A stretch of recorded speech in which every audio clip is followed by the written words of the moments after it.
Tony Ferguson is on a 3-fight losing streak in the UFC, and we need to compose a plan that's going to save his career. A lot of people are saying he's been washed. A lot of people are saying that there's no way he can come back from this. But today I've done a plan that can potentially save Tony Ferguson's career. Nate Diaz went out on a high. Robbie Lawler went out on a high. It's only fair if we let Tony Ferguson go out on a high as well. We need to stop feeding him to these lightweight killers, and we need to give him some fighters that are going to be fun and that are going to help him pick up a couple of wins. If you agree with this, please let me know. But we're starting off. Now for step one, I've kind of split it into two because there's one option and then there's another option that Ferguson can go down, but I'm going to explain the options now. So Ferguson can take the blue pill, which is retire before it gets worse. Obviously Tony Ferguson is on a 6-fight losing streak. His legacy has kind of been, I don't want to say ruined, but it's definitely not the same it was before. Ferguson's got the option to retire before it's too late. If he keeps picking up more losses, that's only going to damage his legacy even more. So if he wants, he can retire before it gets too late. Personally, I think if he was going to retire, he should have done it after the Michael Chandler fight, maybe even earlier. But he needs to retire before it gets too worse, in my opinion. That's the blue pill that he can take. I don't think much people are going to agree with this. You know, Tony Ferguson, BMF, there's no need for retirement just yet. He's got the red pill. Now, before you all go, you know, getting angry, red pill, fight Paddy Pimblett. Now, I know everyone's going to be like smashing their keyboards, but I genuinely think this is a good fight for Tony Ferguson. First of all, it's a winnable fight for Tony Ferguson.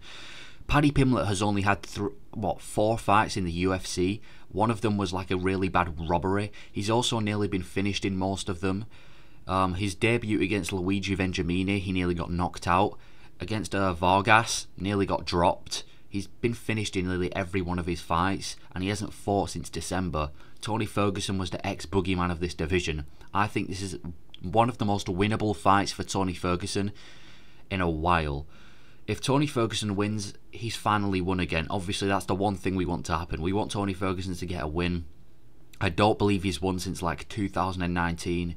He's on a 6-fight losing streak. We just want Tony Ferguson to pick up one more win. And if he beats Paddy Pimblett, that's a win for him. And at the same time, Paddy losing would satisfy a lot of MMA fans, because I know that a lot of MMA fans aren't a fan of Paddy Pimblett. So if Paddy was to lose to Tony Ferguson, that's a 2-in-1. That's a 2-in-1. You get to see Ferguson win and Paddy lose. So it would satisfy so much MMA fans, and the build-up would be hilarious. Paddy Pimblett and Tony Ferguson, the build-up to that fight would be hilarious. Whether that's on like a fight night in the UK or just stick it on a pay-per-view, the build-up to that fight would be insane. If Paddy Pimblett was to win, which is probably what most people are dreading, because nobody wants Tony Ferguson to lose to Paddy Pimblett, but on the bright side, Paddy Pimblett's now a huge star. He's kind of around the rankings area as well, so if he beats Ferguson, he kind of has to fight someone tough, like maybe Bobby Green or Jalen Turner. So it's kind of a fast track for Paddy Pimblett to get in the high rankings, and it'll make Paddy Pimblett a star, let's be honest. And he would have just beaten the interim champ, who was once the boogeyman. If you're Paddy Pimblett's promoter, well, it's Dana White, but you know, if you're on Paddy Pimblett's team, it's going to be easy to promote Paddy Pimblett. He's just beaten the former lightweight interim champ, who was once the boogeyman of the division. Obviously, he's not that anymore, but the fact that you've beaten someone like that, that's definitely the biggest win of Paddy Pimblett's career. He's only beaten, dare I say, bums. Tony Ferguson, he might be, you know, dodgy right now, but in his past, he's not a bum. So I think the best option for Tony Ferguson is to fight Paddy Pimblett. It's good for whatever the outcome is, and it's a very, very winnable fight for Tony Ferguson. Moving on to step 2. People might disagree with this because the person I'm putting him against isn't a huge name, but after Ferguson's got a win over Paddy Pimblett, assuming that happens, I think we can get Ferguson to get another fight. Fight Brad Riddell. Now, Brad Riddell is essentially a contender that's very, very winnable for Tony Ferguson.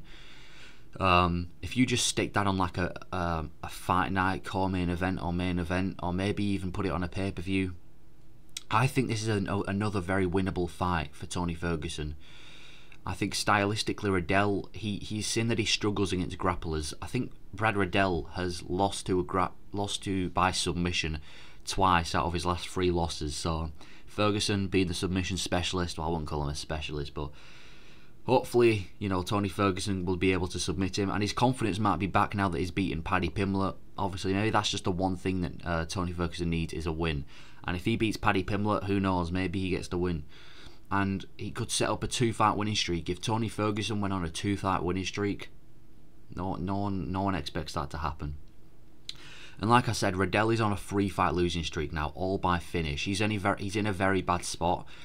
All his last 3 losses have all been by finish, so that's giving Tony Ferguson the best chance. We're not putting him in against Bobby Green, who's only really lost to people like Rafael Fiziev and Islam Makhachev. We're putting him in against someone that's losing on a 3-fight losing streak. And like I said, Riddell has a high chance of getting subbed by Tony Ferguson.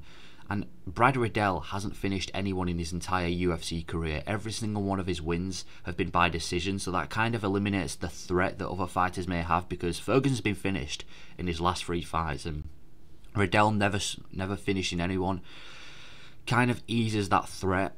And before people are like, oh, what about Brad Riddell? He's not going to wait. Brad Riddell will 100% wait for Tony Ferguson. If you're like a low-ranked fighter, I don't even think Brad Riddell's ranked, you're not going to turn a fight down with Tony Ferguson. He will 100% wait for Tony Ferguson and will 100% fight Tony Ferguson. I think that's a good spot for Ferguson. It's a legitimate, well, I won't say legitimate, but it's a contender who's winnable for Ferguson. We're not feeding him to a killer. We're not feeding him to someone that's absolutely tough. We're not feeding him to the future lightweight champion. We're feeding him to we're not even feeding him. We're just giving him a contender.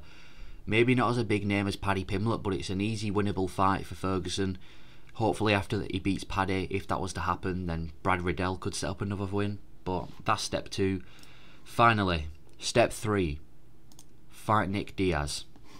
Now, it's very rare that this would happen, because first of all, we have to get Nick Diaz back in the UFC. We have to get them both to agree to each other. We're going to have to give Nick Diaz like a 1-fight contract.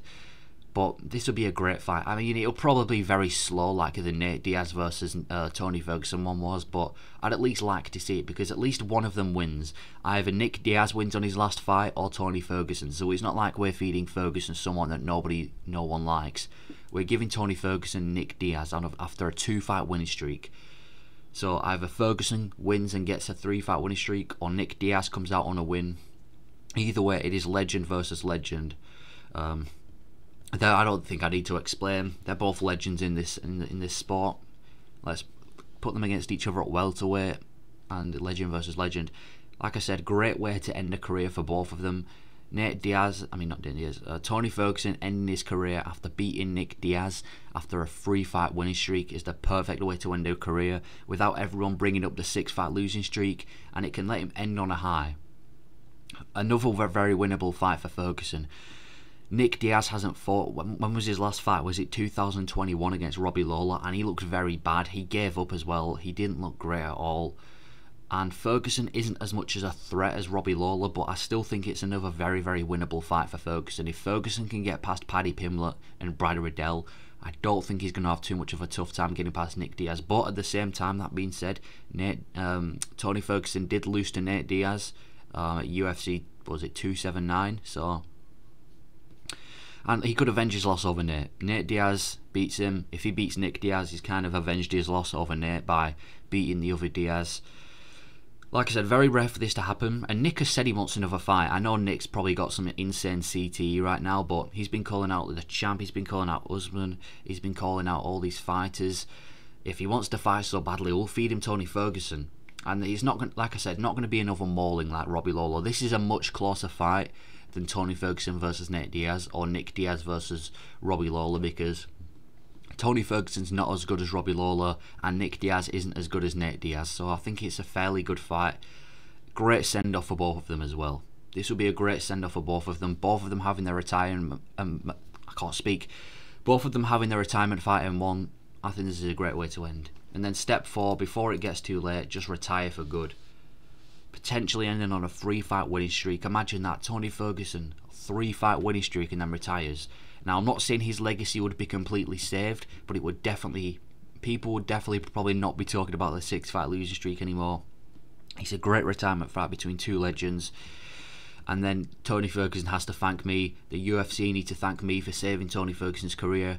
I'm a genius. But yeah, all jokes aside, I think this is a great plan for Ferguson. I think this is a great plan for Tony Ferguson. A bunch of winnable fights, some big fights in there, and I think this is how Tony Ferguson can save his career. If you agree with me, please let me know. If not, again, please let me know, and thank you for watching.